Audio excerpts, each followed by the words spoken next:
Hi and welcome to Framed, a Let's Play with a focus on cinematography. Today we're playing Uncharted The Lost Legacy and continuing on with Chapter 4, The Western Ghats. So we just left off finishing Parashurama's tower, and I want you to notice that there are yellow flowers all around this level, and the game is designed where Parashurama has yellow flowers at his tower or place, Shiva has red flowers, and Ganesh has purple flowers. And I think there's a couple of reasons for that, but I'm going to get into that a little bit later into the episode. The reason I'm deviating from the normal format of just digging right into telling you about what I'm thinking about at the moment with the color theory is because I think there are a few details I really want to point out that are important.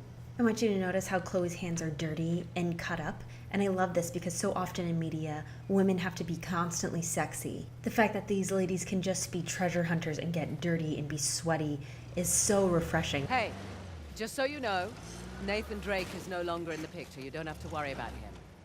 I had my concerns. Why do you accept my offer? I'm not one to look a gift horse in the mouth, especially with everyone wanting to see me fall. I hear that. But on the plus side... Oh, there's a plus side? Oh, when people have low expectations, it's much easier to take them by surprise. As far as I'm concerned, this business is tough enough on your own. You have to take any advantage you can. I stayed quiet through that conversation even though it wasn't a cutscene because again, I think it's important. It really reveals a lot about Chloe.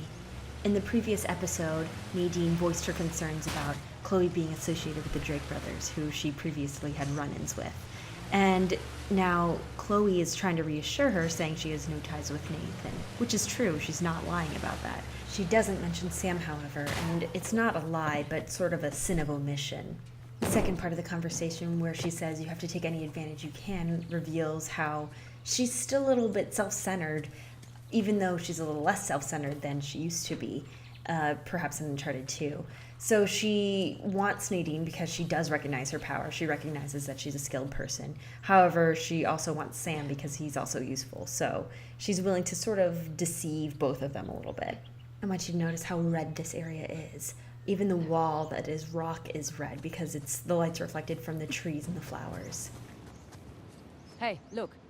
Shiva's axe. Spotted this on the tower, too. Shiva. It was the god of destruction, right? Yes, but maybe not in the way you're thinking. Not literal destruction, then? That, but also in a more positive sense, like losing the ego, ditching bad habits. Shedding old attachments. Exactly. I think it's important that Nadine was the one to volunteer the line, shedding old attachments. The reason that this is significant is because Nadine volunteered at Parashurama's tower that she was born into this military leader position, that this was her father's company and she inherited it basically and was expected to run it. And so she just lost it, and that is really affecting her. And she's struggling between if she should go back and continue and try to get her company back because of lineage and fate, and that's what she feels like she's destined to do or fated to do, or if she should shed this old attachment, right? And if it's not making her actually happy and she could do something else. There'll be a quiz So I think red's really appropriate to be connected with Shiva because red is an intense color. It is associated with love, hate, and passion, and Shiva is the destroyer, which is a really intense thing. And as Chloe pointed out, it's not just negative things that Shiva's, not just like killing and death, but also, positive things like destroying obstacles. Figured we had one more to go. How did you know that? Everything always comes in threes. Oh? We'll see. I love the line that everything comes in threes because it's layered with meaning. You could take it from a visual standpoint, where that you see the red, yellow, and blue here, and those are the three primary colors, and that there are three different types of, warriors here. Or you could see it as there's three different levels. And in design, 3 is common because, there's the rule of thirds. For objects, the minimum number of odd-numbered things, it's usually better to design things with an odd number of things, is 3, etc., etc. But you can also see it in the story, how it plays out, because right now there is only Nadine and Chloe. There's only 2 people going on this journey. But as we know, if we've played this game later on, there's going to be a third person joining the party, which is Sam, as we know. In past episodes, I've talked about the symbolism of color and how that affects the overarching themes as one of the visual things to interpret. But I want to talk a little bit about color theory because I haven't ever talked about it. Color theory is, to quote Wikipedia, my favorite source, in the visual arts, color theory is a body of practical guidance to mixing color and the visual effects of a specific color combination. To quote a little from colormatters.com, there are 3 basic categories of color theory that are logical and useful: the color wheel, color harmony, and the context of how colors are used. I'm pretty sure most people are familiar with the color wheel, but I'm just going to let people know that Sir Isaac Newton actually developed the first circular diagram of colors in 1666. If any of you listeners had reservations about color theory, a noted scientist helped develop it. Color harmony is something that creates balance in the visual experience, and it's pleasing to the eye. It engages and challenges the viewer. Color context is how color behaves in relation to other colors and shapes. It's a complex area of color theory. What I just described was a really basic foundation of color theory. There are courses taught on this subject matter, so if you want to learn more, I would suggest studying it up yourself. I want you to notice the flowers on top of Shiva's tower. It's red, which is the color that has been around the center of Shiva area, which is to be expected, but there's also yellow, which is interesting for several reasons. The yellow flowers were associated with Parshurama's tower. From what we know of the legend, Shiva gave Parshurama an axe that eventually cut off Ganesh's head. Ganesh's tower is filled with these violet-purple flowers. And what's interesting is that yellow and purple are complementary colors, meaning that they're opposites on the color wheel. In the context of the legend, it makes sense because Parshurama and Shiva fight one another. It also makes sense that Ganesh is purple because it is a secondary color, meaning that it is made from 2 primary colors, and the 2 primary colors it's made from is red and blue. Ganesh is half of Shiva because Shiva is his father. So it makes sense that it reflects in their colors because Ganesh is purple and Shiva is red. Obsessed with it. He spent every day and night researching it. All our money wasted on fruitless expeditions. Heard that one before. So what came of it? I don't know. Well, he sent me and my mum away. He said it was no longer safe. And off to Australia we went. And now here I stand on the outskirts of Hullabaloo. That's pretty funny. And the last fort's nestled above the falls. The one with the trident. To talk even more about color and its symbolism, Australia. you'll notice that Chloe's really associated with red in her red t-shirt, and Nadine's associated with blue. And as I mentioned before, they were primary colors, so these 2 women are these 2 leading Let's head back to roles, the car. and they both are equally important. But what's also interesting about them that I didn't mention before is that there's a warm and a cool color. So a warm color is anything that's like red or orange or yellow or brown. So those are all considered warm colors. And cool colors are blue, green, purple, and grays usually. So I think the temperature of their color really reflects their personality, because Chloe's a little bit more passionate. She tries to make light of the situation. She's a little bit more spontaneous, which is something that you get more from the warm colors. While Nadine literally likes to play it cool, as some might say. So she really likes to be methodical and plan things out. So I think those color choices are also definitely This intentional. has happened before? Oh yeah.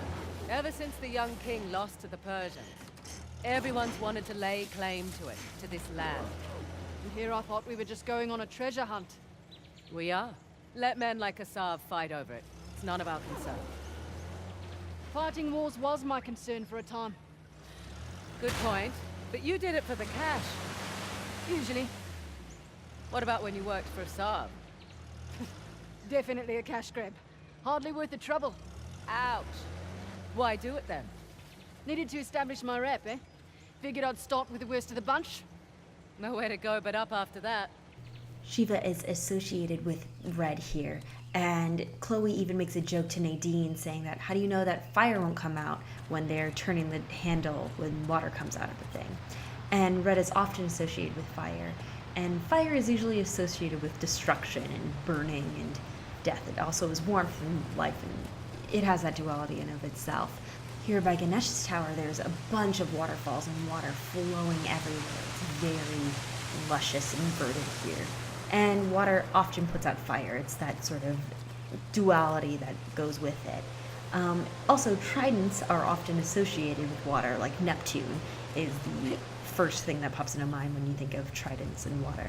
So there's a real duality again, once again, that there's this opposing forces of Shiva and Ganesh. Check it out. It's Ganesh's trident. Man. Glad I climbed that tower, eh? Ganesh, remover of obstacles. He's a good one to know. You pray to him when you start something new, or need to clear your mind of doubts and worry. Oh, remover of obstacles. Exactly. But why the elephants? Ah, well, his father Shiva gave it to him. How thoughtful. After Shiva chopped off his human head. Oh. Yeah, we've been there, all of us, am I right? That aside shows how Chloe can really sympathize with Ganesh, how she understands a strained relationship with one's father. She loved her father and respected him. That's why she's going to follow in his footsteps. And there's a need for her to discover this Hoysala ruin. And yet there was conflict between them because she sort of resents that her father chose this treasure over spending time with her and her mother, and eventually, as one can assume, died because of it. I want you to notice either side of the pillars, one's in light, one's in dark, and this duality is reoccurring in the game, you know, with the red and blue, the warm and cool colors, the two Ganesh heads on the door / coin. It's this idea that this opposing forces contribute balance and are necessary to life. It's Ganesh. Hello, sir. Come on, let's get this over and done with. Yep. I love what happens here, that Chloe's side breaks off, told you it was and dangerous. that makes her work You with hurt. Nadine and being on literally the dignity. same side. And I think it's really symbolic because before Chloe and Nadine, like Chloe was with Nathan Drake and Nadine fought Nathan Drake, and now they have built this relationship together, and they have come to trust one another, they've come to rely on one another, and now they're literally on the same side. You know, you're pretty good at this whole treasure hunting thing. I'm a quick study. One question, though. I reckon that you could pretty much do anything you want. Why are you so keen to get Shoreline back? Seriously? My partner tends my own men against me. My lieutenant makes off with a bounty. Nathan and Samuel Drake get off scot-free, and you're asking why I want Shoreline back. Yeah.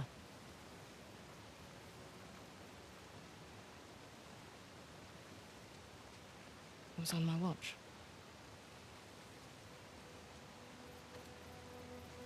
I lost it on my watch.